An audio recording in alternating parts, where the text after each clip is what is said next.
Hello everyone and welcome to a live stream of Thrones of Britannia with me, the game director Jack Lusted. And as the live stream of the game director, I thought I'd go with the faction everyone wants to see in West Seaxe. And of course, being the game director, I can't play this on normal or easy. I have to go very hard, and my aim is to pick a fight with East Anglia and have round 2 with Guthrum. That's very hard on campaign. I'm just going to go hard on battles for now. I am good, but not that good. So let's get into the campaign and get started. No, I'm not doing legendary. I'm going very hard, so there'll be nice big enemy armies. I can hide myself behind the thing. Oh.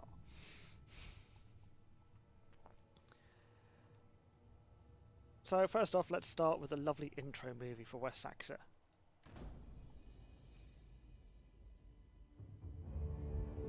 Long have the Vikings raided our lands, but nothing prepared us for their great army. For a decade we fought them, the tide of battle ebbing back and forth. Until finally, they were defeated, and their great army fled our lands. Now, England lies divided. Its old political order washed away. Too long have we fought amongst ourselves. Now is the time to unite as England. Very nice bit of scene setting there. England is divided. So West Seaxe is certainly the largest starting faction we've got. You have many provinces under your control and many vassal factions. If I look at diplomacy here, you can see you're surrounded by a ring of green. I mean, these guys in the bottom left, Cornwall, they are still your vassals, even if they might not like you as they're a recent conquest. And you start off with a lot of very rich provinces, but you don't start with your governors in quite the right place. And so I'm going to go around, reassign the governors, and it's a good chance to show off what's good in each province. So, this governor, for example, has a great preacher trait. Plus 20% income from churches. Fantastic, because I start with Somerset as a province. Excuse my West Country accent. Which has 2 abbeys in its minor settlements and a church in its main settlement. Brilliant. I'll shove them here, make myself lots of money. So Elfric goes to Somerset. Bing. Lovely. And that's lots of my governor here. This province, lots of food. I think I'll go back to Wiglaf, minor, not the province for him. Nice bit of income. Yeah, lesser, he can be in this province. There we go. Bjorthwick plus farm. It's a bit of extra food, quite nice. He can go over there. Hrothrield. Yeah, it's all nice. So, as said, Somerset province, great for church income. Which means I want to get my church up probably be the first building upgrade. It's quite expensive though, church. But it's going to get me a lot of income straight away. I think I'll go for one of the abbeys instead.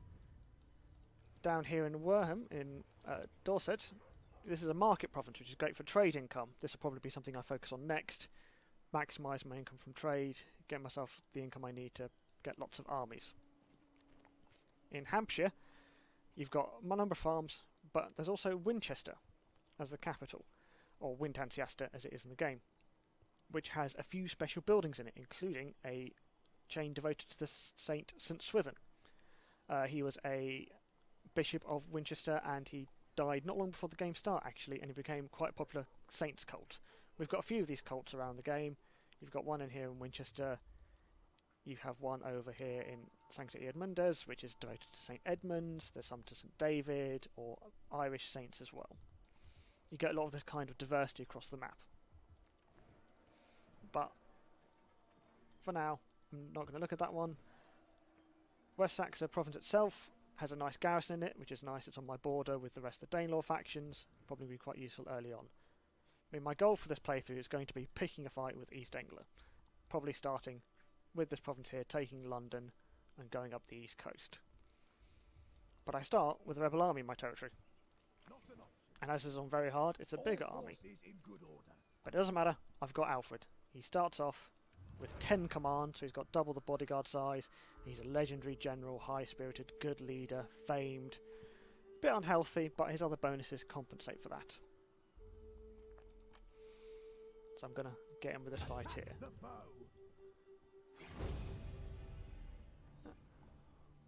Which shouldn't hopefully be too much of a challenge.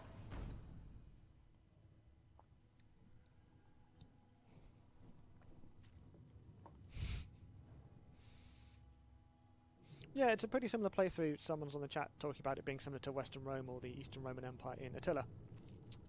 It's similar in terms of the size, but you don't have the problems that those factions have in Attila. Like, you are strong and you are set to dominate quite early on. It's why the list is easy in the front end.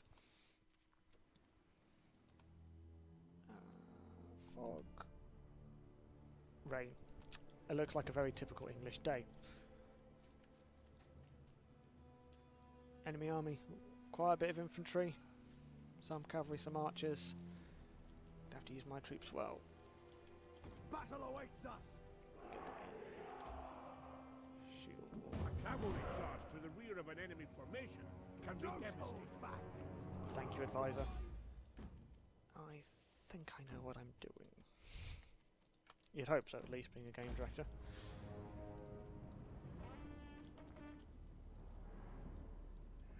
It's rain, but a lovely little battlefield, this. Oh.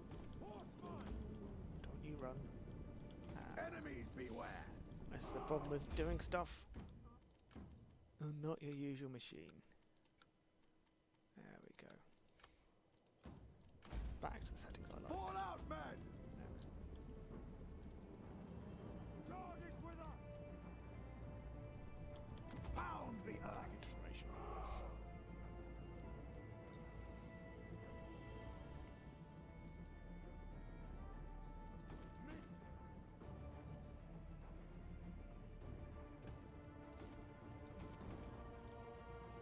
I'm going to move my troops up here on the flank.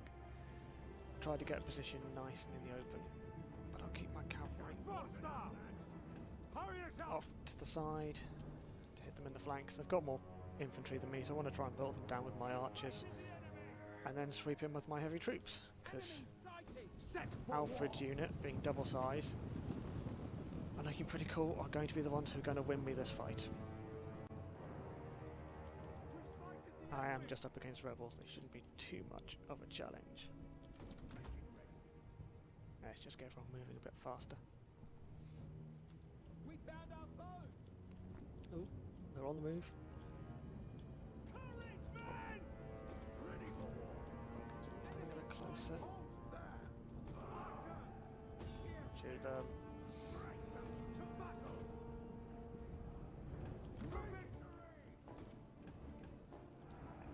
Our general is under attack. Oh, bad move. They got me before I'd fully formed up. Didn't get the charge effect on, but it is Alfred's unit. I should be fine.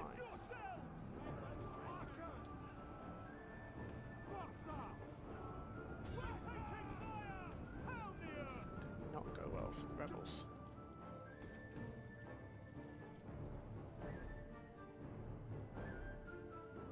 Ooh. Let's just finish them off.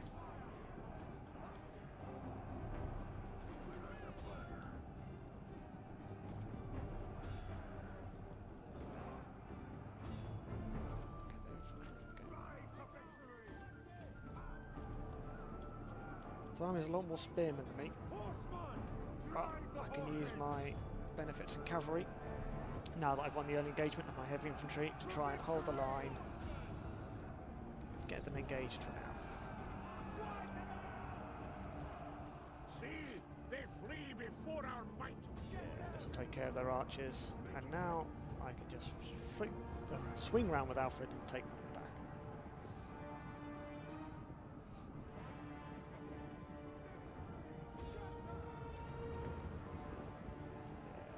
Take that, archers.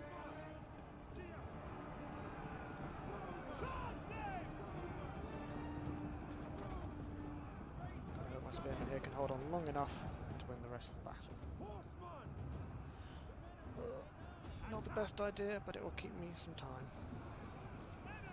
Yeah, their general is not going to last long. Ah, yeah, that's it. Their brand morale's broken. Now it's just causing as many casualties as I can before the battle ends. Going to get as much experience as possible for Alfred. The battle is turning in our favor. Now there's just this one general left, and that's it. Swordsman! Quick marksman! And there we are. Rebels mopped up. Oh. So I'll try and speak up if I'm being a bit quiet. I can tend to mumble at times, sorry.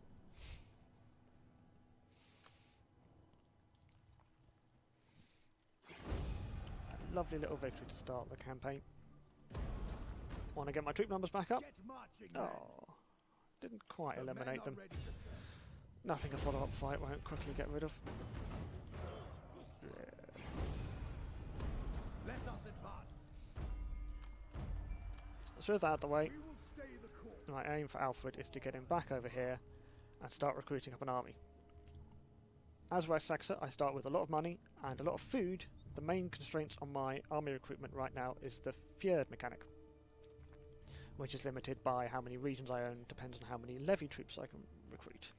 So if I go to the army over here, things like Cole Spearmen, Kjol Axemen, Kjol Archers, they're all levy troops, as you can see in the panel on the left.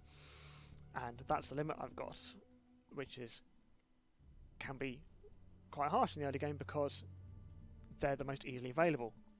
You can recruit as many sort of retinue or elite guys as you want, but they're not available at the start. You've got to build up your infrastructure to get more of them. So it requires a bit more planning and probably, well, you can always go over the limit, but you've got to be ready to deal with the consequences. So I'm going to start getting some troops up here. Yeah. Get these armies ready. So, winning the battle also got me some nice points for Alfred. I'm going to be using him as a general, so I'm going to get some points into quartermaster, get him moving around the campaign map faster.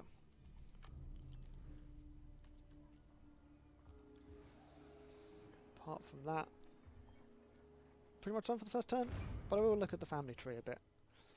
Because at the start of the game, my heirs are not of age yet. The oldest heir is the son of one of Alfred's dead brothers. So I need to be a bit careful with Alfred. He is a complete nutter in battles with this huge unit size, but if he dies, it's not going to go well because I've got an underage heir, so I'm reliant on whatever region I get given. So I'll get Athelem on battles as soon as he is of age, so he can become a nice great king.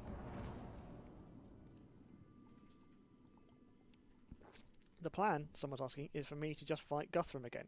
You know, historically, this has started just after the Battle of Eddington, and a nice bit of peace, but time to finish what was started there. Wipe out Guthrum. Start taking back the Danelaw and uniting England. New turn. Let's get Alfred off to Wintanciasta.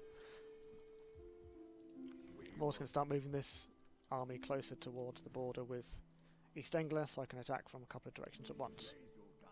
You'll notice that the replenishment rate's gone down a lot. Best replenishment is in fortify stance or in settlements garrison, so next turn they'll be up to strength as well. I've had a couple of characters rank up as well. This is one of my generals, very nice. I'll put a point in champion. Start buffing his bodyguard size even more. And this is one of my governors. I'm going to go for scribe, get him further increasing income in that province. New turn, new money. I'm going to start upgrading this grain exchange. With technology, I'm going to unlock the melee unit branch quite quickly because I'm building up my armies quite soon. But I also want to get in the civic tree, and specifically I want to get in the trade line because I want to get things like taverns and I want to boost my trade income, so that becomes a key part of my faction. So once this building here is upgraded, I'll unlock those techs and I'll start also building more buildings here and really raking in that income. Another turn done.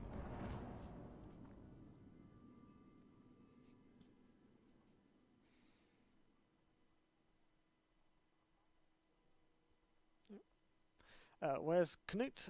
Canute is much later in the timeline and history than this. He is not guaranteed to show up in the game. We have My invasions that turn up depending on the player's actions, rather than it being defined by history. Fits a bit more in with the narrative sandbox we've got going on with Thrones.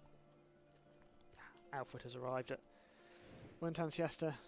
Time to get him boosting up as well. But yeah, because I've already recruited lots of troops for the other army, I'm already maxing out available troops. I'm going to have to wait for more to turn up. So there'll be a while before I'm quite strong enough to go against these guys.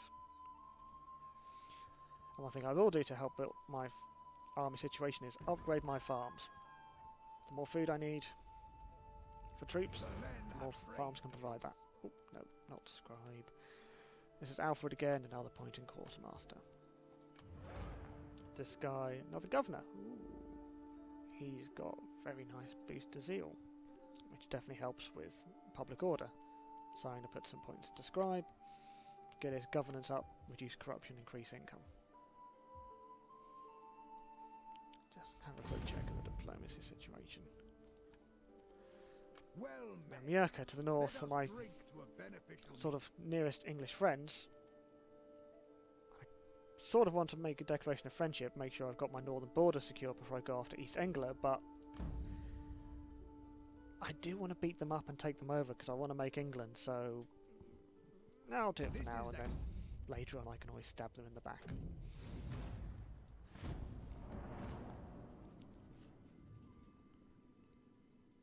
Yes, a lot of features have changed from Attila. Stuff has gone and also lots has been added, especially with the recruitment system, as you can see. For me, what a game's offer is how the features you have in the game combine together. I've reached a new And I think for Thrones they do combine really well. They give you loads of great gameplay and lots of also differences how you play a campaign from time to time.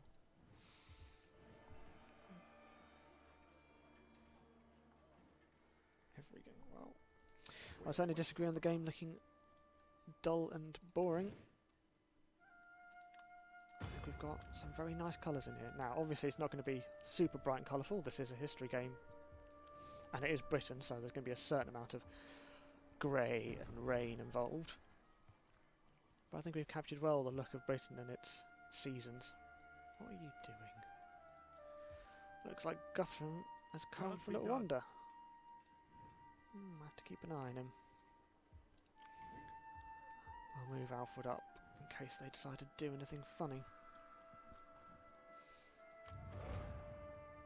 Got another governor levelling up. Again, a nice point in scribe, focusing on getting that income up. You can see in my provinces list, the main one so far is definitely Somerset with its churches. Next turn I'll get this one upgraded as well. And then hopefully the main church as well. Get that into a real nice income province. It's a good one as well because it's out the way from the front line, so if I do get toward East Anglia and they come in and raid my lands, that province will be safe, so it will give me a steady stream of income.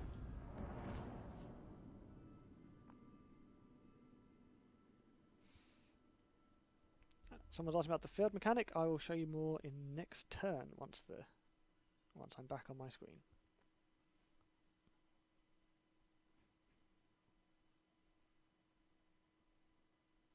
I grow ever stronger. Ooh, where are they? Oh.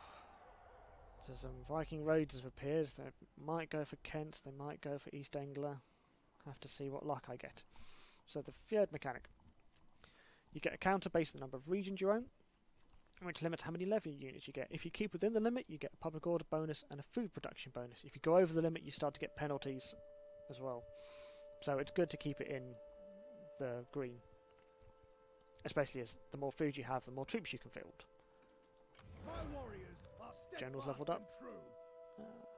I want to get this guy a forager, get his unit replenishment up, allow him to assemble an army more quickly.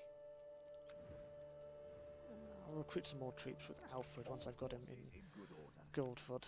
Start building him up. Let's not, before I forget, upgrade the abbey there. Get some more income in. Yeah, get some more income from sheep. governance. You're quite good. I'll get you in a bard. Give you public order bonus from zeal. Because my aim is once the public order is good enough, I can just whack up my tax rates, get loads of income, really go towards them.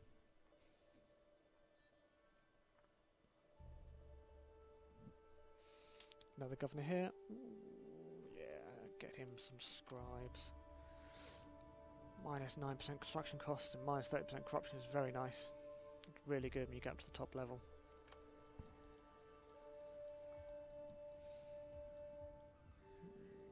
Guthrum. We'll see what he does. Now, because historically Alfred has just finished his war with Guthrum before the start of the campaign, West Seaxe do start with a little bit of negative war fervour. So I'm also waiting for this number to tick back up to the positive numbers before I go to war, because I don't want to start risking any penalties. I mean, I can risk quite a few. Alfred is a really good king, like his influence 9, plus fame, plus public order, major diplomatic bonus. But once your influence starts to drop into the lower level, you can get extreme penalties to loyalty and public order. It can really mess up your campaign. That's why you're also good to have a good heir, because if your king does die and you get an heir takeover with like 1 or 2 influence, you're probably going to get a civil war. There's no rules around minor settlements in Thrones because they are villages. They are tiny little settlements. Now, the burst system historically that Alfred set up was all about providing defensive settlements that surrounding villages could retreat to when there was raids going on. Now, there are a lot of them, and some of those settlements are represented on the map. But because of the scale we're going for, we can't have all those settlements that historically be burrs in the game, because there's another layer of settlements beyond the scale here where you'd have villages around them. So buildings like the garrison chain here help represent what the burrs did. They cost food, they cost money, but they cripple enemy movement distance in your province, and they provide a better garrison so that your major settlements can hold out much more strongly against enemy stacks. I'll be upgrading these once I've got my armies up to strength a bit more. We are the coming power. Ah, good. More troops have reappeared in the pool. Ooh, up against my limit. Last the third I can get right now. Gotta wait for my retinue troops to come back. Right. Let's see. Yes, let's get this church upgraded. More money. Why am I doing the stream today? I've often, before our game's release, done playthroughs on the forums about the campaign, showing off and like doing a little campaign diary. And previously that was on forum posts and pictures, but in the age of Twitch, it makes sense to live stream it, as you can watch it now, you can watch the video back on Twitch later, and it'll be available on our Total Archives YouTube channel as well at some point, which allows you to see a whole campaign playthrough and see how the game goes. Like, there's already been the Stratclert campaign gameplay that Madison Wheels have been going through, and there's lots of campaign gameplay out there now. Ah, good, he's pulled back. Anyone in the pool yet? Ooh, nice. Thane Horseman. Nice, powerful cavalry unit. Ah, Long Maxman and Levy too.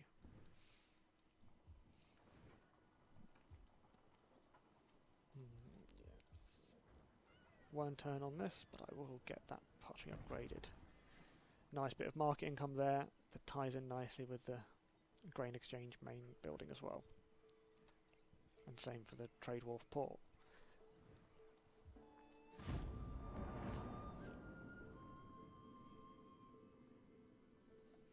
Field mechanic is a bit of a restriction, but if you stick within the limits, you get a bonus as well. So it's all about balancing.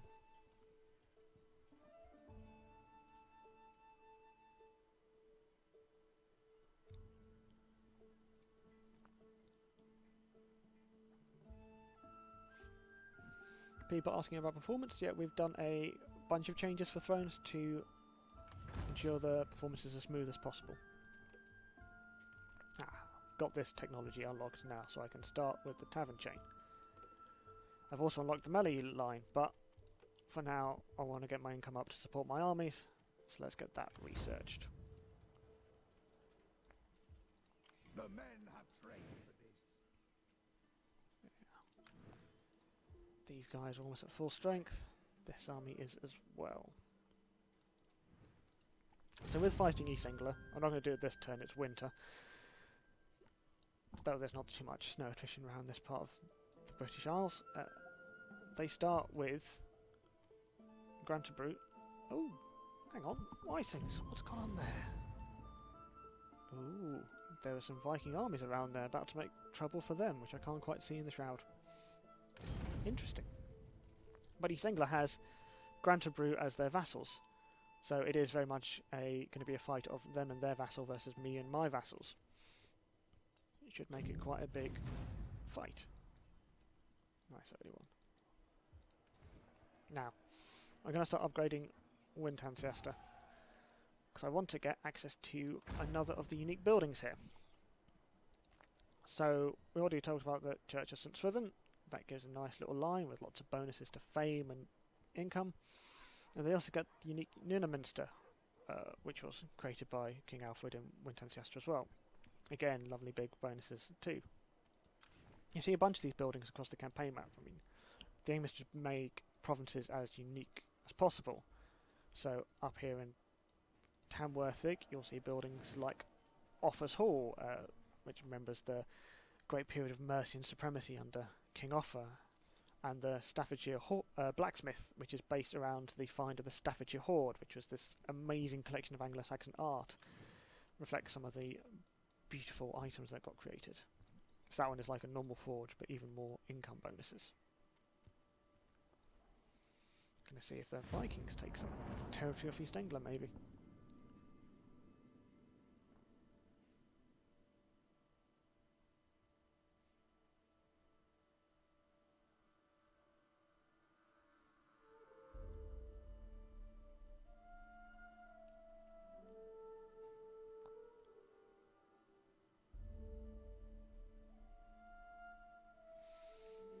I'm certainly planning to make good use of diplomacy in this series, related to a discussion in the chat about people going, what diplomacy you need?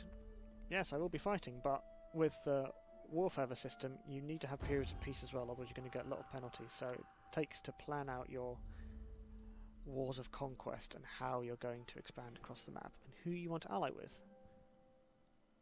Victor fight. Wales United. Dun, dun, dun.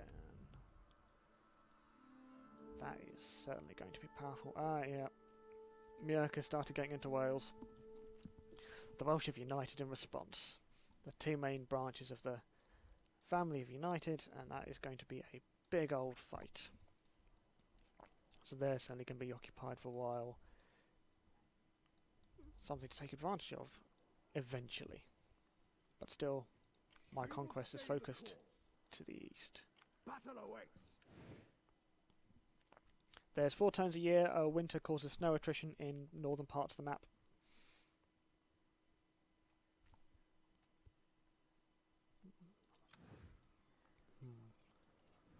Well, let's... Almost time to get this war started. Got that one there, going up. Ah, yes. Warham's upgraded, so time to build a mint. Get more market income, more trade for my faction. Trade is certainly a lovely big thing. With trade automatically going on with all of the factions you're at peace with, and who you can sort of reach and trade through sea or land routes, it can get you a lot of income. And starting with a lot of territory, I've got a lot of resources under my control. So it's definitely something I want to maximise income-wise early on. We await your command. Next turn, I think, I'll be marching across. Because I think I'm about ready. Ooh.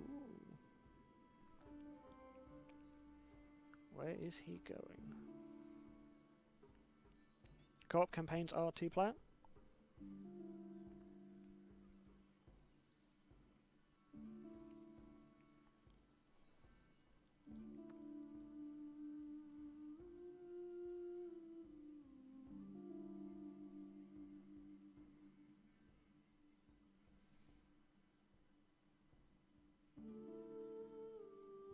I think I'm going to attack this army.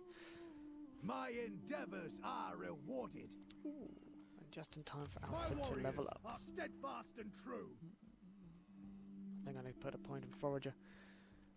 Get his replenishment up so that after this battle he can get back in the fight as soon as possible. All forces in good order. And my other generals leveled up as well. Get some points in Quartermaster. Want him moving across the map more easily. So, quick check. We will do Any our more retinue utmost. troops available? Lovely. Some Thanes. Very powerful. So I'm at sort of the max of what I can build right now without waiting for a long time. So, let's start the fight. Days are numbered. Time to beat up East Anglia. Our warriors leave none All my alive. vassals join us. All their vassals join them. Yeah. They've got a pretty decent balanced army. But I have Alfred, which is what's going to win me a lot of these early fights. He is very powerful. The Gunnar's not too shabby. 3 command. He'll have a decent sized bodyguard as well. There's story elements in all of the campaigns. We have a series of narrative events that go on for all factions, and you also see them happening for other factions on the map. We aim to provide you with a series of choices in those events that they can sort of diverge in different ways. So each time you play the campaign, you'll see a bunch of different stuff go on.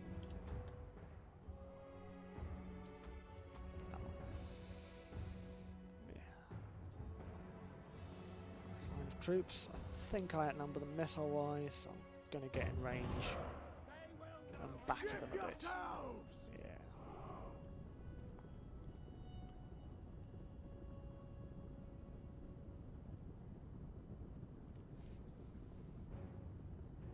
The Fjord was not just about the number of troops the Anglo-Saxons could field, it was about a whole system of taxation and keeping troops ready.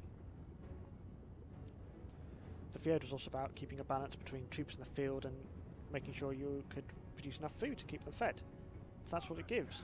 You keep within the limits, you get a food bonus, which can help you field more troops of other types. Remember, it's just levy units that are penalised, not others. So if you field armies of more elite troops and keep the number of levy troops down, you're getting more food production, so you can field more of those elite types. Whereas if you fill your armies full of levy troops, the people who will be tending the fields, you're getting more of a penalty.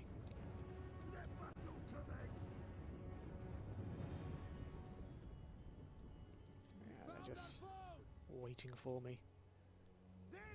Warlord's companions, Anglian raiders, oh, they're quite tough. Otherwise, looks to be a fairly standard army.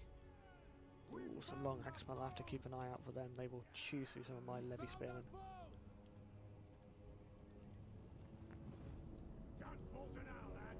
Let's get a bit faster.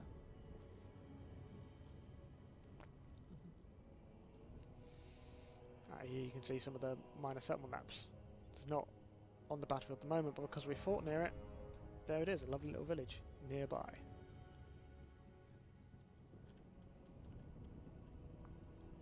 Yeah, we've made the unit formations quite tight in Thrones. We've also made it so that when you default drag out troops, there's not much space between them, so you can get like nice consistent lines of troops with no gaps between them. Really want to get that shield wall feel. Someone challenged me to a 1-to-1. No, I'm not that good at multiplayer. You will beat me. They have moved. Da, da, da. Battle awaits us. Let's get them under fire. Get my Thane horsemen out wide. Oh, they are coming for me. They know I outnumber them. Let's get in there with my long axemen as well. Let's not wait.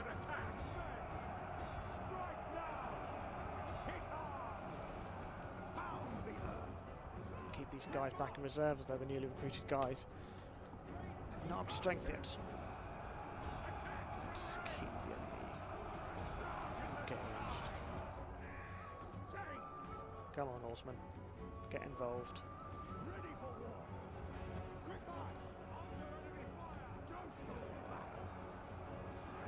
Oh. Yes. A bit hasty with my general. Been caught by some cavalry, but they're only scout horsemen. This shouldn't take too long. Let's get them out of the way quickly. Oh. My flank's collapsed. Not paying attention. Let's get this sorted. Let's get some missile fire on those guys. Scout horseman dead. Let's get my cavalry out of there. Get my general into that fight.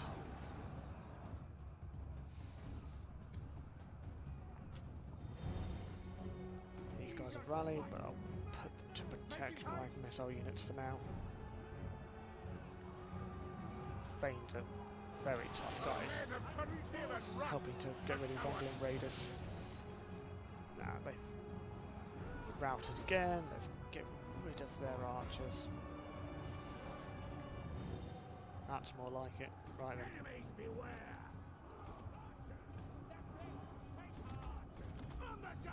Get them all ready. Get my king into the fight. It's not too low on men, it's not too much of a risk.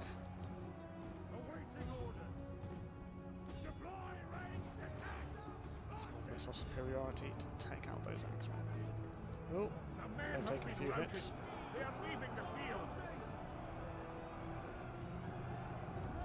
Yeah, this is turning my way. Just really got their king left as resistance.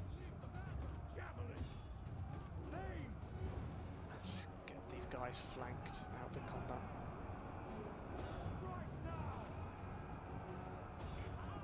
Mop up more of their missile troops. It's only a good long fight of their general. But Alfred's unit has more experience, it's larger. Only going to be so long they can hold out for. Our warriors flee the battle. Don't hold back.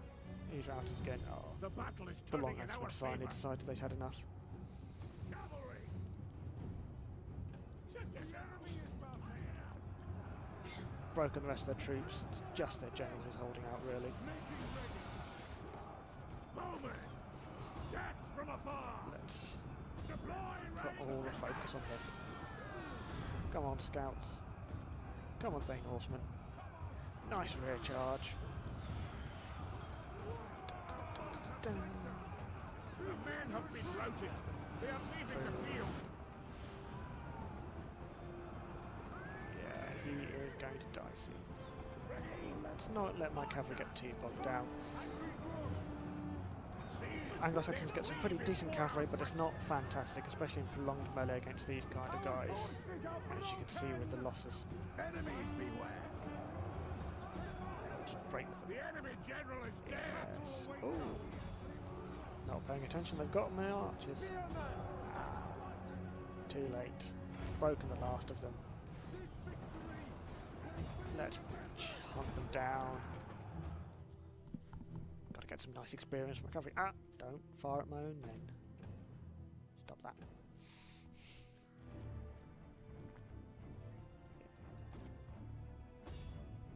Six of them there, somewhere. I think we've killed enough of them. Friendly fire, yeah, there can be friendly fire. I mean, troops will tend to not fire if they don't think they've got a clear line of sight to enemy units, but it can happen. I mean, missiles aren't 100% accurate.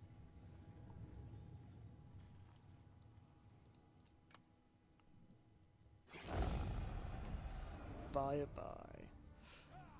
Definitely want to be taking on warriors. Got to get Alfred up to strength so he can help with the attack on London. Just mop up the last army. Yeah. On the march. We will do our utmost. Right then. Time to get my second army into the territory. This guy I want to move up through these territories here, whilst Alfred moves along the coast taking major settlements, and he'll start recruiting more and more units as he takes settlements and we increase our third limit. Ooh, Wysings have taken a settlement. We've got a nice rogue element helping to hurt East Anglia whilst I'm doing my own stuff.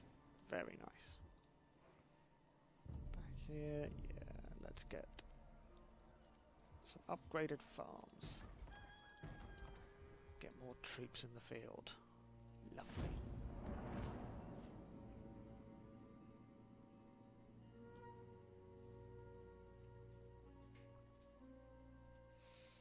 Oh yeah, battles.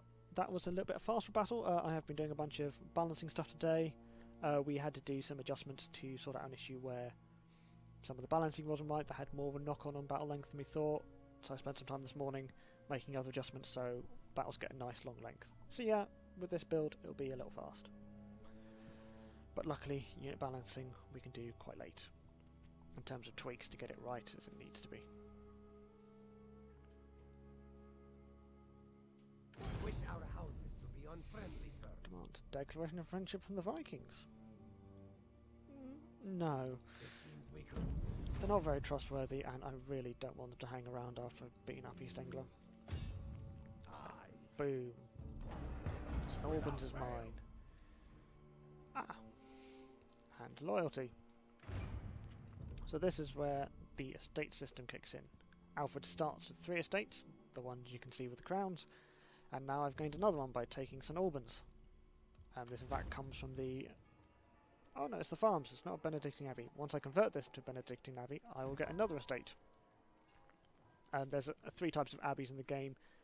Anglo-Saxon kingdoms get a Benedictine Abbey, there's a normal abbey chain for most people, and then there's a Kelly Day, known as Coldy's nowadays Abbey.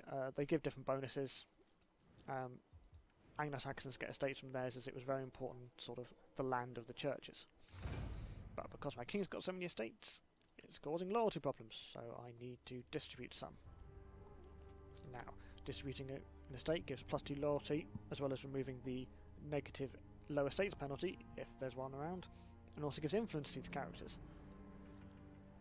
Alfred having 10 influence means I can also hand out another one as well, start making sure that I can conquer a few more regions before people start to get anxious about how much land they've got.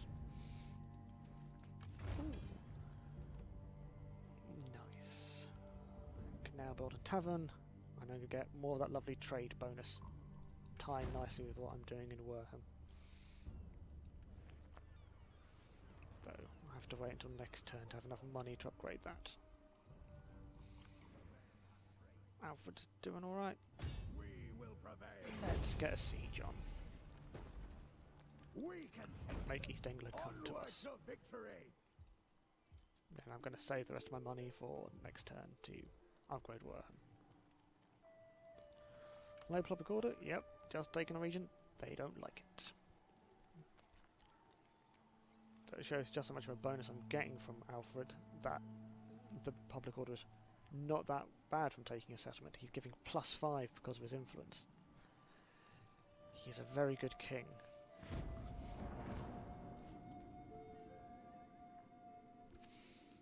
Estates give +2 loyalty and +1 influence for any character they're given to. They're a way of representing the fact that kingship in this era is about redistributing wealth. You know, some of the best records we have of the Anglo-Saxons are the Anglo-Saxon charters, which detail who was given what land and who was there to witness the handing out of these titles. So as you expand and take land, you'll have to keep on redistributing the estates to keep your characters happy, and it's also a great way to keep your king influence too, so you've got to sort of balance how many you keep in your king, how many you give to your characters. Also a good way to make your heir have good influence as well when he takes over too. The men are ready to serve. Move up, take one of Grantabury's regions. It will be. Yeah. Very nice. Governor's got another level up. Another point in scribe.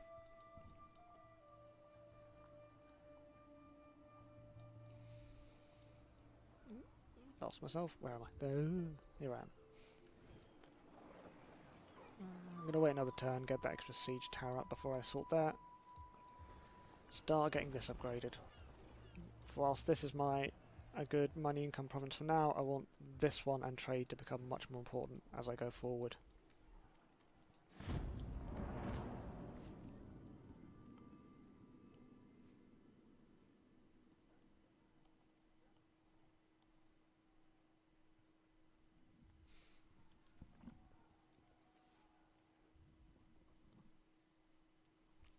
They're moving their armies around.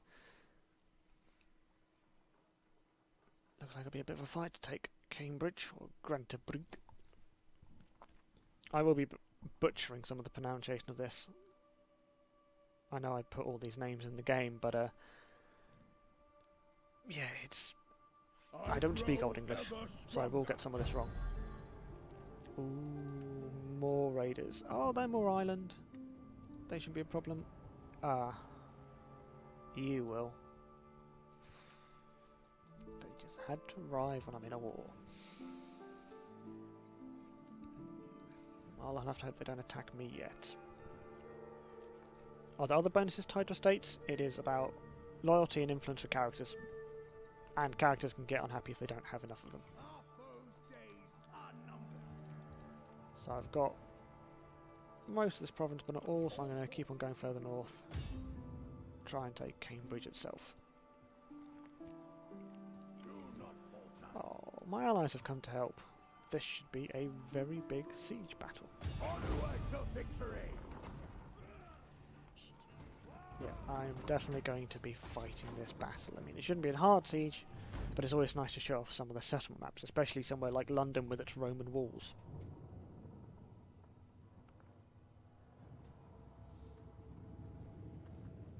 Yes, Viking raids can be a pain.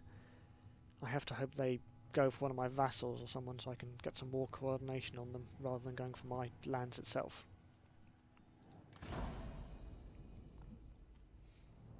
Rain again. More rain. Ah, there we are. Lovely weather. Gotta have it looking nice whilst I attack London. What have I got on these? Ooh. No, those are alright units to have on the rams. Bit low health, but the whole army's a bit low health. I will put you guys front and centre. And then you will be in reserve. I shouldn't need to make use of you. Cavalry.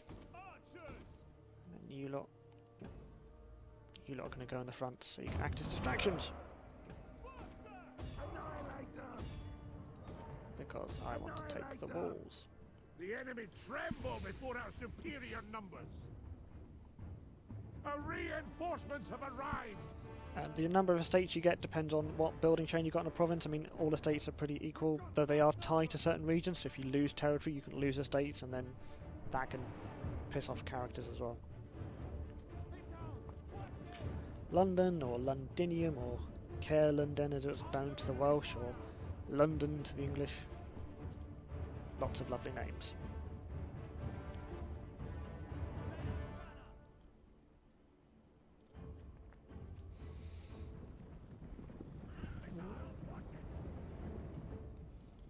Redeploying. Probably to counter my siege tower. And here come the lovely men of Kent. Look at all those lovely warm bodies to be thrown against the walls instead of my men.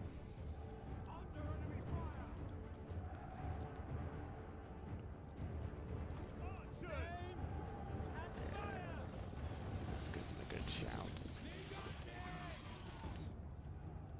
They don't have the numbers to stand against me.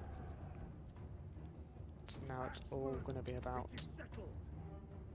getting through the gates, getting up the tower.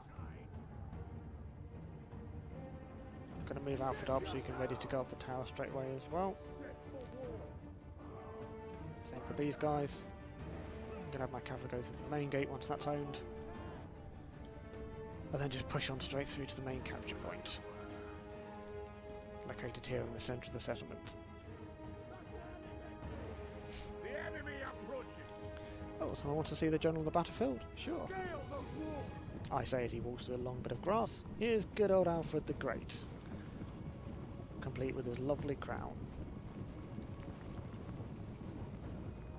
Doesn't he look nice? The enemy general is somewhere. Probably see him once I get inside the settlement. Time to fight.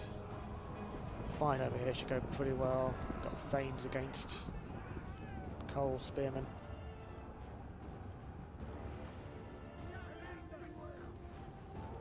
As you command. Get these guys up on the wall. Our general is under attack. Yes, yes, stop attacking the general. The enemy's gates Get him have been upstairs. destroyed.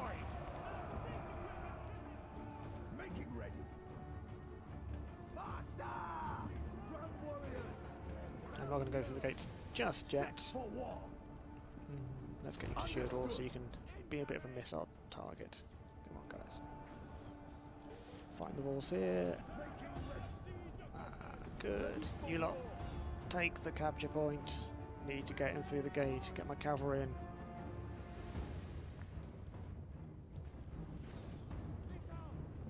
Go on, spearmen. Up you go.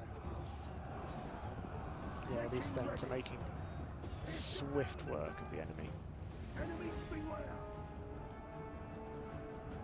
Alfred can just hit here, absorb a few hits whilst waiting for the gates to be taken.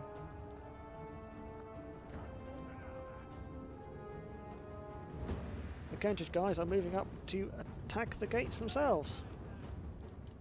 Once they've got this location here secured, they'll probably come through this gate too.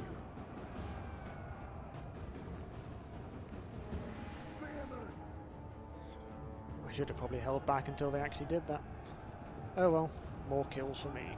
That's a bit of a fight. Come on, guys.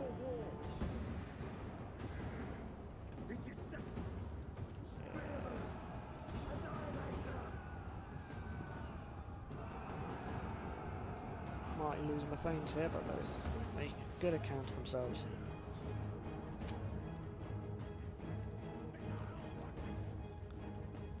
Yeah, men are kind of doing it the old-fashioned way, hacking it to pieces with swords.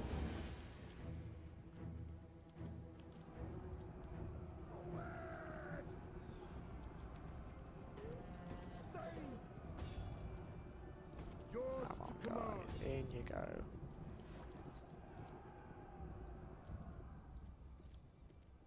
Cavalry! Right hard! These guys are ready to get in the settlement. See, they flee before our might. Here we go. Enemies beware. It's a rout. Our warriors flee the battle. Ah, there goes my thanes. They did a good job, they did, them lot. Making ready. Time for some sacrificial cavalry. Taking too long, let's go through the gate.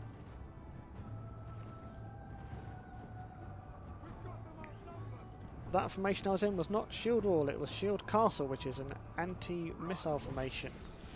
How soldiers move by default is a shield wall. If I look at the Kentish guys over here, there's some nice melee troops. You can see they move, shields front, nice densely packed. It's essentially what the shield wall formation did in earlier games. It's just by default because people are, you know, it's how they fought in this time period. Eager to fight. And now Alfred's going to get up on the walls. Ooh, enemy general. Spearmen, pretty weak garrison. Gonna get my... Ooh. If I can get my fingers sorted, gonna get my javelinmen in here, get them attacking the enemy general. Minus 75% campaign movement. You can build up quite big movement penalties on campaign through the garrison chain, which gives minus 50%, and then through the bard follower, reduces it further. It means you can really cripple enemy troops in your territory. We have captured the gates. Our general has fallen. Ooh. Oh no. I think I've killed Alfred. Oh, Alfred. Enemies beware. Where are you? Hurry it up. Oh, I suppose I'll find out in the campaign. That was not the smartest move I've ever done.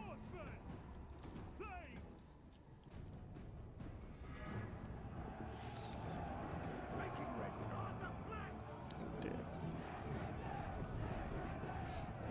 Annihilate them. Yes, the troops attacking this AI, the other gate, are AI controlled. They're my vassals Kent, they're now coming in to help. Though, yes, I've had Alfred killed, so my campaign is not going to go as I planned.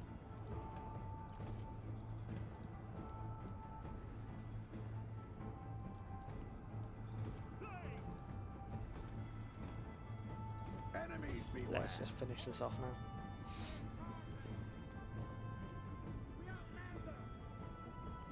How did my allies destroy a wall? They hacked through a gate. This gate, in fact. See, they flee They're quite before tough like our that. might. The enemy's attacking our ally.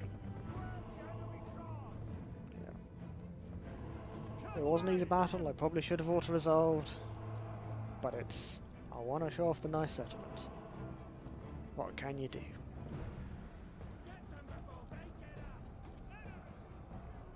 My heir's probably a few years of coming of age yet. Other unit formations in battle, guys with two-handed axes like this have, who I've completely forgotten about at the start of the battle. Those guys, two-handed axemen, have wedge formation, which is great for charges, and it's available to all two-handed axe guys. Two-handed axe guys also get loose formation because it's their best way of defending themselves against missile attack, whereas guys with shields get shield castle to protect them against missile attack. Cavalry get wedge as well, and there are some Scottish spearmen who get a square formation that is based on some accounts of how the shield formation worked. So what should have been a nice easy battle, and was a quite nice easy battle, has possibly resulted in the death of my king.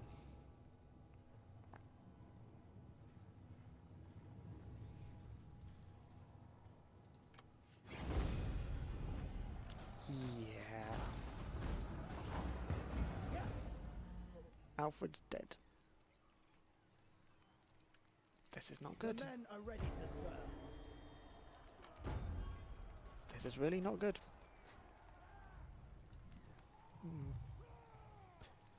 So let's see how... Oh, my region at least is very good. That is something. One of my characters has low loyalty because of estates. Ah yes, when your king dies, all his estates go to a successor. In this case, his regent. So let's distribute one of those around. Yeah. Let's put a few more around just to preempt any further problems. So, I've got a regent. I should have Ethelhelm come of age pretty soon, actually. He'll take over as king, and then I'm going to have to make sure he gets lots of stats very quickly, which is not great. Yes, two-handed axe guys are absolutely the best for punching through enemy lines. They have a devastating charge, though in prolonged combat they can be worn down because they have no shields. The men are ready to serve. New governor, ah yes. Taken London, new governor can be appointed. And would you look at that guy called Born Governor? Yes, I would like to make him governor. And of course, because I've made a governor, he wants some estates. Right, there you are. Eardwig, yeah. Well, actually, this guy doesn't have the status low penalty. He's just not got great... he's not got great starting loyalty, so he needs an estate to help keep him happy.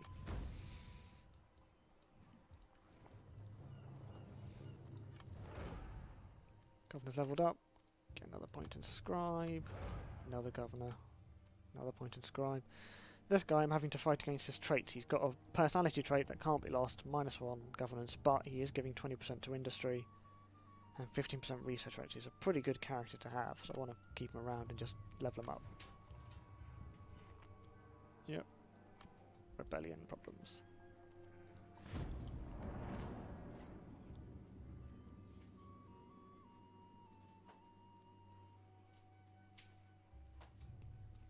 I mean, partly my own fault. I rushed Alfred. I threw him up on the walls into the middle of a messy melee. My unit buildings can be destroyed, and his unit had taken quite a few casualties. So no one to blame but myself. I have got Alfred the Great killed before he can even be called Alfred the Great.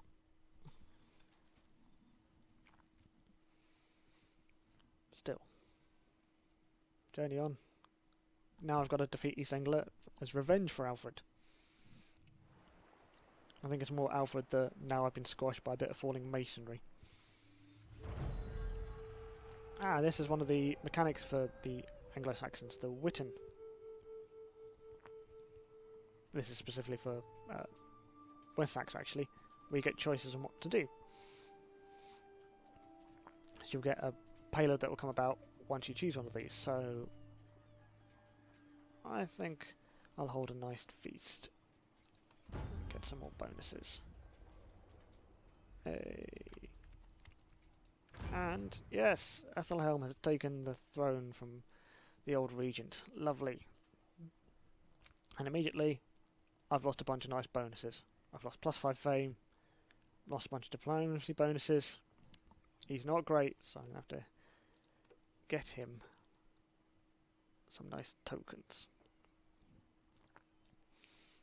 Which I can't, of course, because none exist on the king. And Hrothweird here is more influential than the king. He's going to be a revolt risk. So, I've got a bit of money though. I can take some actions to try and deal with these characters. I could hold a feast to try and boost my faction leader's influence. I could try and secure loyalty, which I will do. Oh.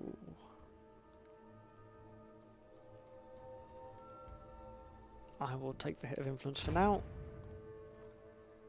Ooh, it's right on the edge of what I can do. But that has secured that guy's loyalty. Then there's Hrothweird, who's more expensive to do, so I can't try and secure his yet. I could try and lower his influence, but that can have negative consequences. How many estates does he have? He's got 2. Right, let's risk it. Let's strip an estate from him. Oh! Lucky. Got lucky there. I was able to get one back without any penalties. So my king's influence has gone up by 1. Next turn I'm going to try and secure his loyalty. Oh.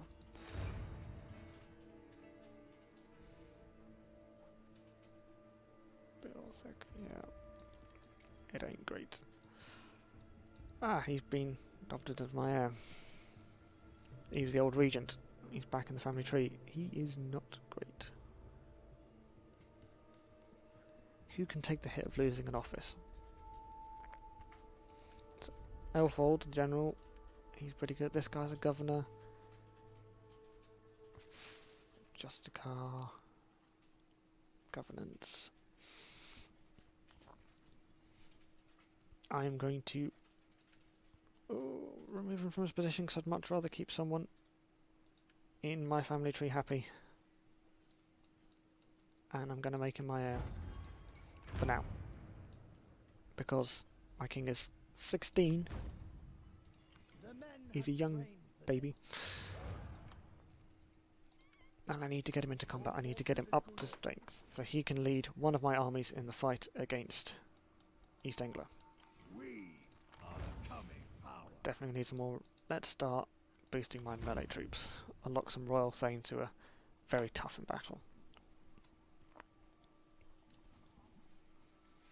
Yeah, there are certainly plenty of ways to deal with unruly generals, but they are all risky. You're not guaranteed a good outcome. Like here, where I am pretty certain I will be able to take the settlement quite quickly. Help cripple the vassals of East Anglia. Couple of levels up. Ooh, I can make use of one of the followers here. I can put in the priest follower.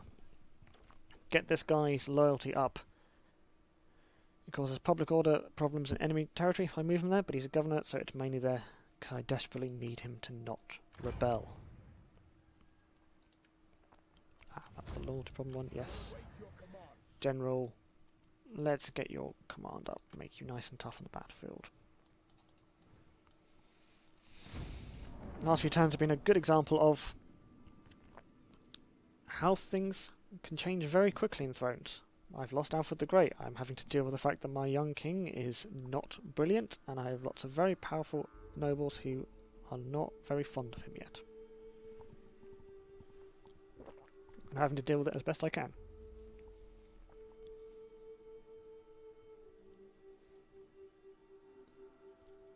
Combat pace, we're aiming for between 12 to 15 minutes on a 20v20 stack battle.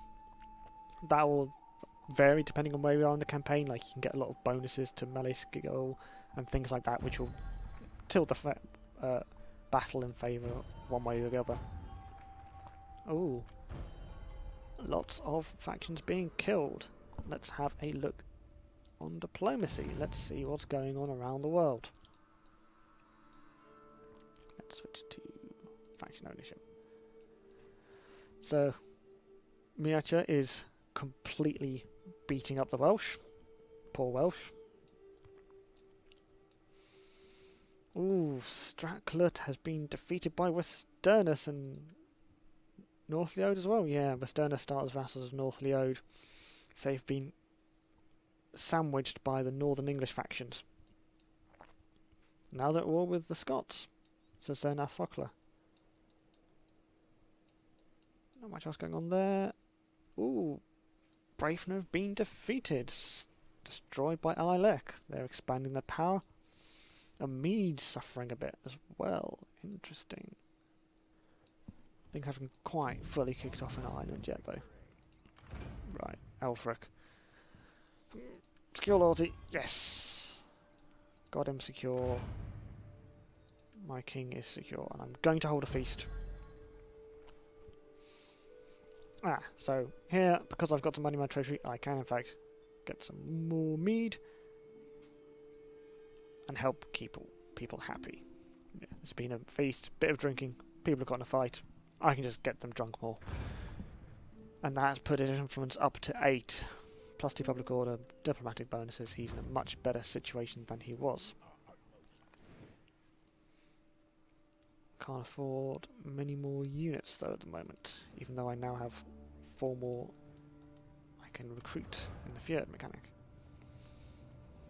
Rothweird, you get a priest as well. Let's just fully get rid of all those loyalty problems, keep myself happy. And it's nearby. Let's take Tilbury. Buildings repaired, yeah.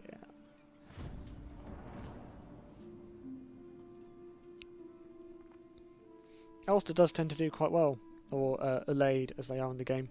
They can often take over Northern Ireland. My vassals have taken some of the East Anglia territory. Very nice. And they're going for my territory whilst I'm taking their settlement. It's a fair tactic. Their army doesn't look like it's anywhere near strong enough to combat me.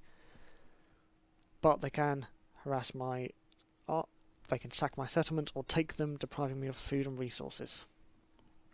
And also affecting my fjord limit. It's a good thing for them to do in this situation. Oh. Ooh, one of the Irish Vikings has been destroyed. And... would you look at that? They're attacking Sussex. Right then. Let's get some more coordination on. I want all you vassals to beat up the Vikings. It'll mean their armies... they've got enough armies to take on that. And it is at least nice they haven't gone for my territory yet. Got some money, let's recruit some more troops. Some more cavalry. Well, I've got enough archers, let's get some more spearmen in the army. Yeah. That's very nice.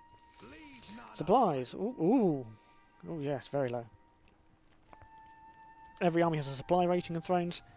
It increases in your own territory depending on what buildings you've got, and it goes down each turn in enemy territory. When it hits 0, your soldiers will start taking attrition. So I need to take this settlement now, which I will auto-resolve this time. I will not get another one of my generals killed.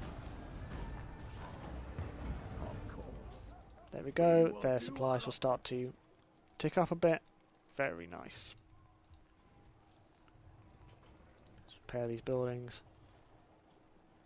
Good, more food production. And another governor.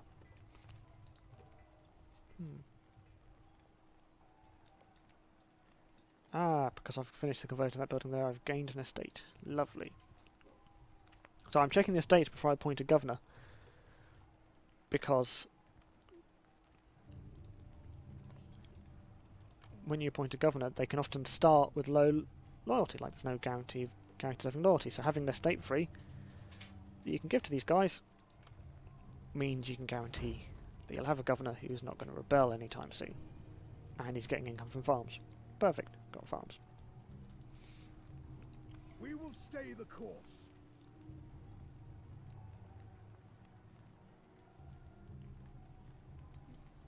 The Saga team has been working on Thrones for a while. Over 18 months now. So it's a good long time in development. Let's get Quartermaster up again. Got a few public order problems, but it's pretty much all the territory I've taken. Oh, yeah. Yeah. Oh, and I forget, of course, this is a separate province.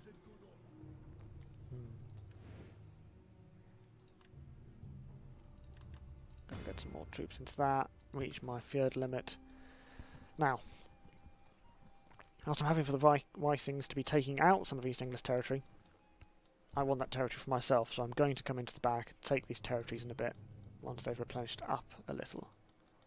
My income is also high enough a turn that next turn I will be building the Nunnaminster here, and looking where else I can improve my territory. There are 4 playable Viking factions, 2 which belong to the Great Viking Army, which is East Anglia, who I am currently beating up, and Northumbria, who live in northern England. There are 2 who belong to the Viking Sea Kings, which is Dyflin in Ireland and Sudriar in the Western Isles of Scotland.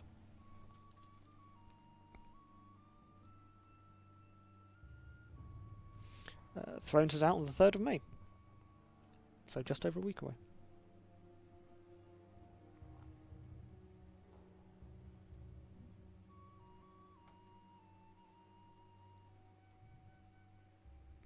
I grow ever stronger. Ooh, new technology. Let's get back onto this line. Get the market cross-chain. Right. Nunnaminster, upgrade. More income, more fame. Lovely. This one's upgrading in 3 turns. Can get that upgraded next.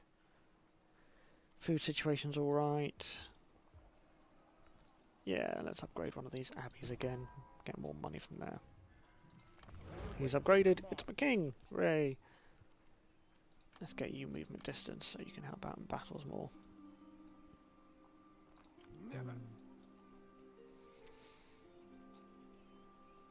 Gonna have to wait a little while before I take those guys. My army is still replenishing up to strength. Jesus guide us Ah, the last army, I think. to glorious combat. Time to put them out their misery. Bye bye.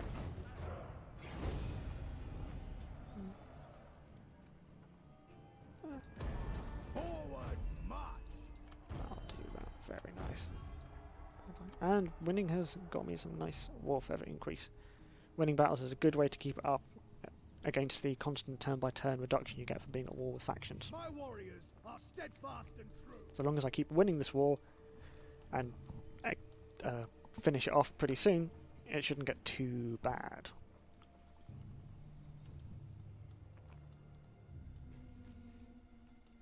Go on, Sussex. Go south. How about your territory?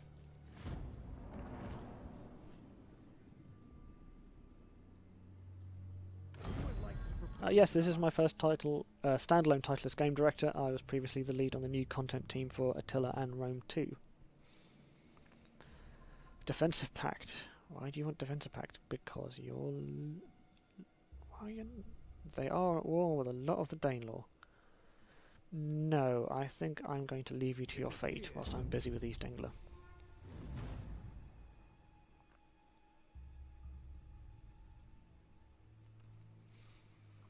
That's often the problem with Miach and their campaign gameplay. Because they're in the situation where they go for Wales, they go for Danelaw, they can often go for one and then get attacked in the back by the other. Makes them quite an interesting faction to play, especially as once West Seaxe gets big enough, they tend to come for you as well. You can get really sandwiched.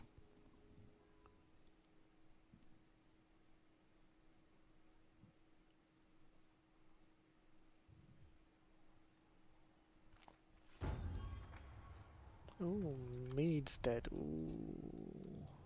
Let's see what's going on over here.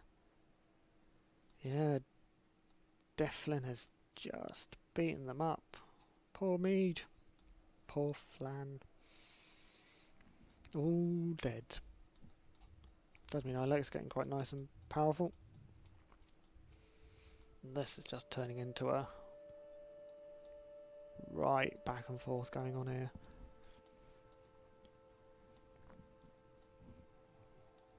Now this army.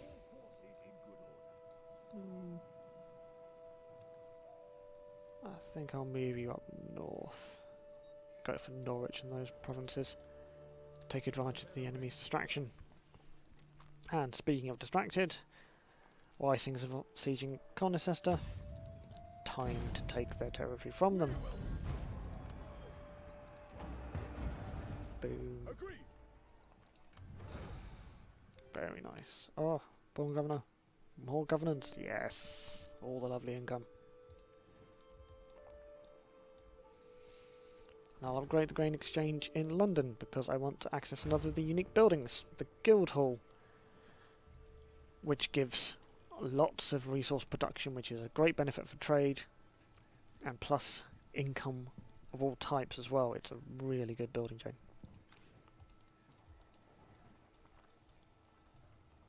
The men are ready to serve. Yeah, let's upgrade a farm. More food. Always food. Keeps your armies in the field.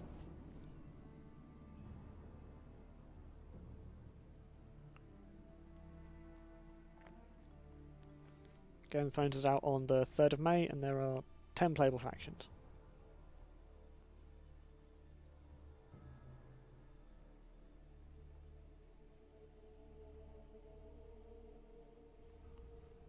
Oh, Sussex, you're taking the territory.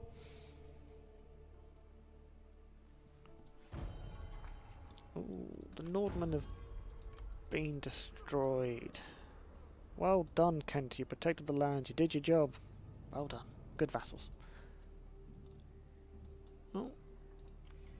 This will be interesting. They've taken Cirencester. And I'm going to be provoking them by getting even closer to their land.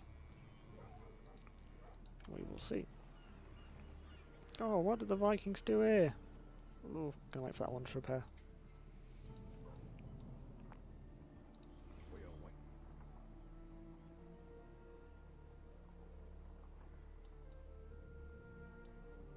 I'll still go for Norwich.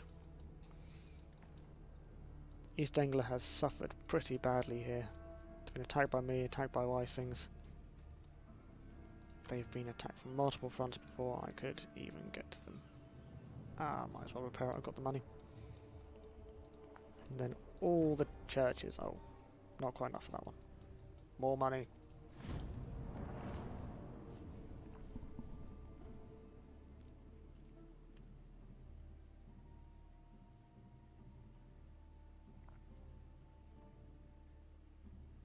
Yeah, there's factions around the UK playable. You've got West Seaxe, which is in South England. You've got Mearth in the Midlands. You've got Gwynedd in Wales.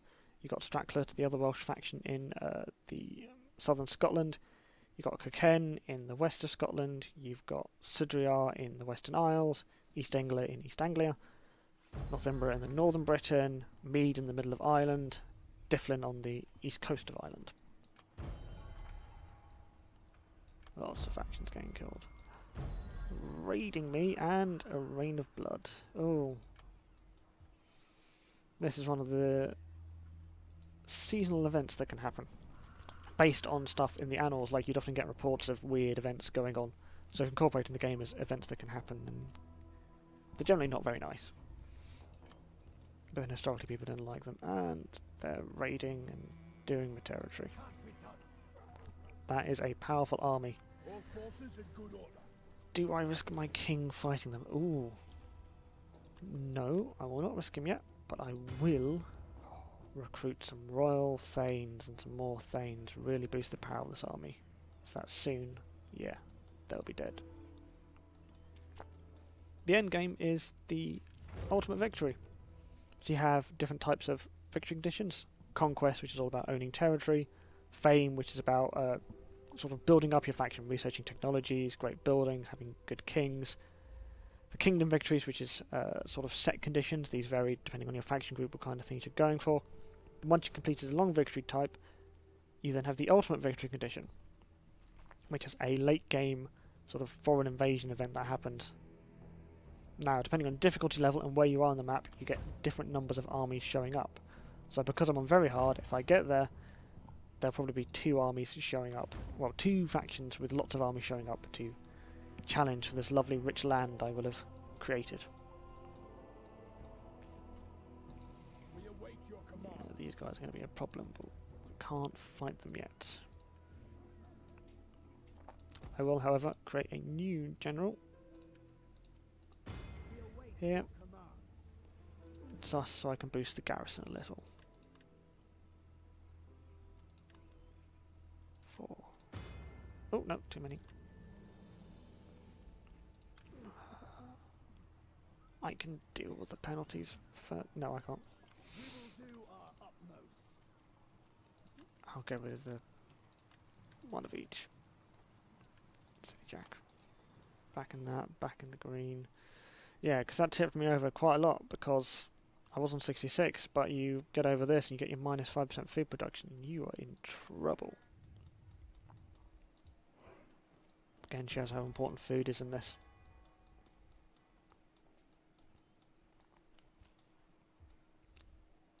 The So. men have trained. Norwich. We can Let's further weaken them. And see what the Whitings do.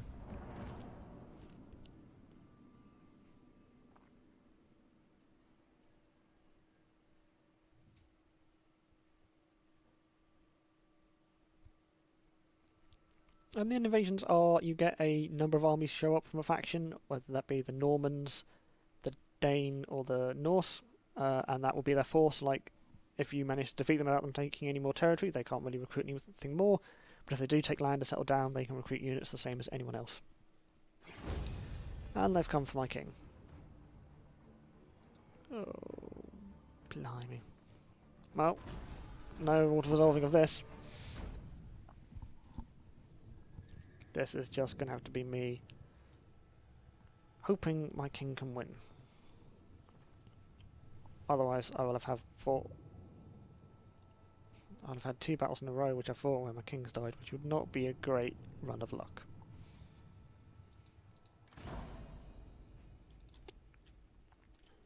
Nice wintry battlefield. Here's a little settlement of Malden. So...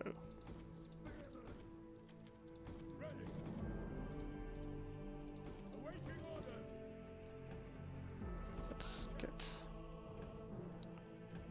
So, Thanes. Ready. so I'm going to put my full strength units in the front line, To command. or mostly full strength units. I will then have Axemen. my long axemen and cavalry ready to Axemen. flank. 2 infantry, 1 cavalry on that flank, 1 infantry, 2 cavalry on that flank. These guys will be my reserves ready to plug holes in the line if anything goes wrong. Swordsmen. Ready for war. Let's just... where do I want to defend? Let's defend here.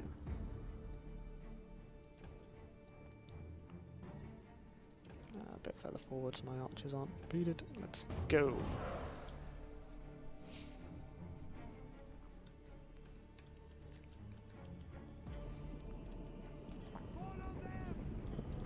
They've got some good units. Spear Herdman, decent general with Hearthguard, The enemy approaches. Axe Herdman. Quite experienced too. These guys have been in the wars. This is not going to be easy.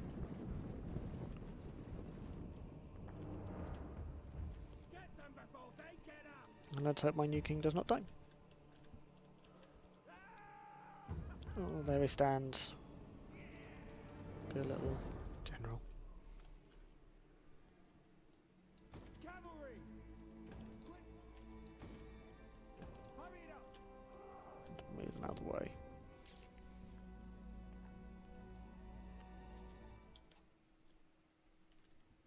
And then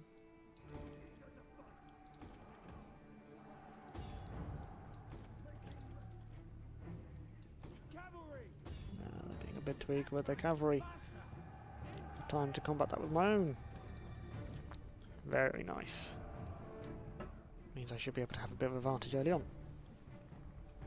Get those out the way, use my archers, my cavalry even, to flank round if I can win the battle fast enough.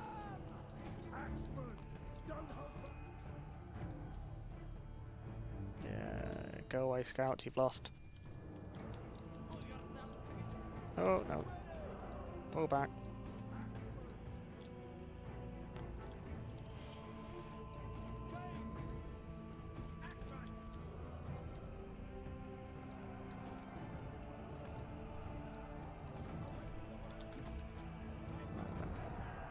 Our general is under attack.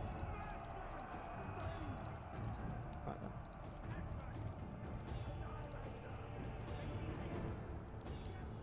All the fighting's happening on this flank by the looks of it.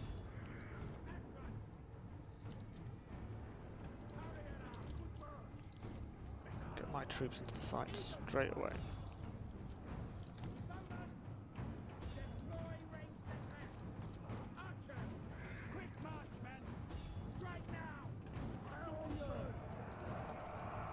Good, won that fight. Let's get rid of their missile troops and then help with the melee as soon as possible. Our men have turned tail and run. The cowards. This is not looking good.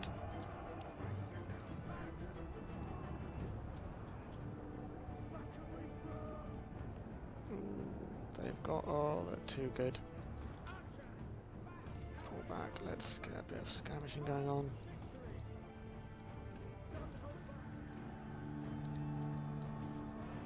The enemy have rallied their units. Only thing to do is to get my cavalry and try and hold the line for as long as possible. Our men have rallied. To help out my king.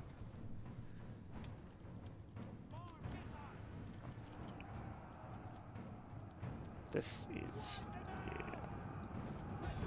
not going well. Would be an understatement.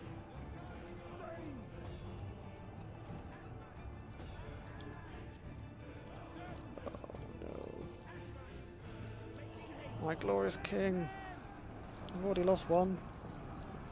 Good job I made the other guy my heir, because this is not going well.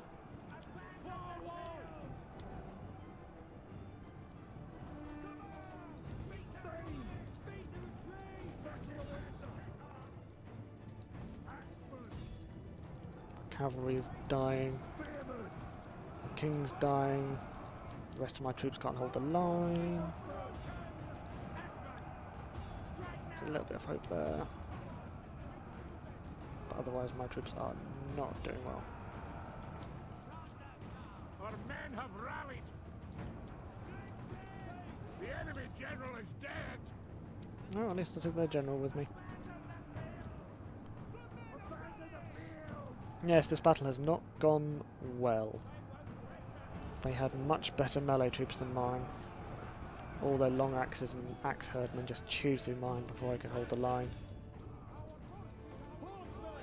If I'd waited a few more turns before being aggressive with that army, let my royal thanes replenish up to full strength, I would have had more chance. Ooh, their general dying has Our men have rallied. had a big impact on their general. Their general dying has had a big impact on their units. This might not be the end for my king after all. Quick, help him. Help him now.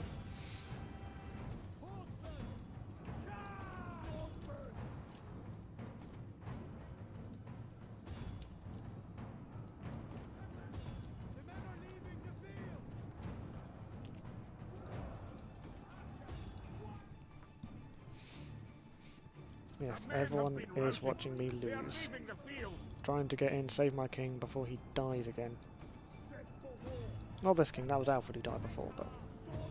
there we go, another unit shattered. Come on, cavalry. Oh, no, they didn't last. Quick, help the king. Get the king in.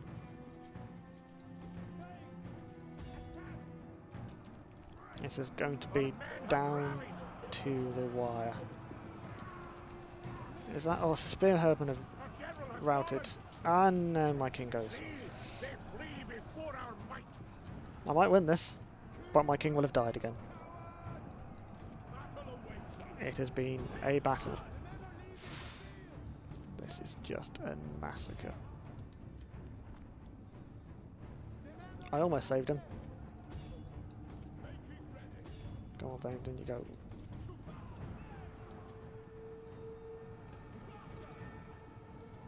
Come on, cavalry. Get those guys out there. The battle is turning in our favor. Victory! Blimey. So, the last two Mania battles I fought, I've killed 2 kings. I'm going to run out of generals at some point. Let's see what situation my faction is in after this one. And look at that, I had barely any men left. Oh. Yeah, you look wounded. That will help, flinching warriors.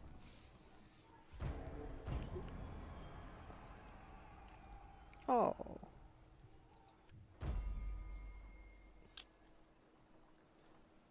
Force needs leadership. Seal, you, cavalry. They can marry. And I've had a rebellion by the Welsh. And I've had flooding. This is an eventful turn. So, hey, all the people are good. Beorthric's king again. Retinue. Previously, can't think of the word right now. Regent, that's the one. You can keep on being governor. To glorious combat. Alfred, general. Let's get you up moving more. Hrothweird is not great. He didn't like losing that office. Hrothweird, let's be happy, thank you. So now, as I've lost that guy, it's now heirship is now passed to this guy who is Alfred's original son. Let's hope my king will last long enough to actually have him be heir. The men are ready to serve. General, champion, yes. This guy, governor, scribe. Ah, another proud guy, but 20% income from farms is nothing to be sniffed at. The men have trained for this. Who can add to this army? Another unit of cavalry, very nice.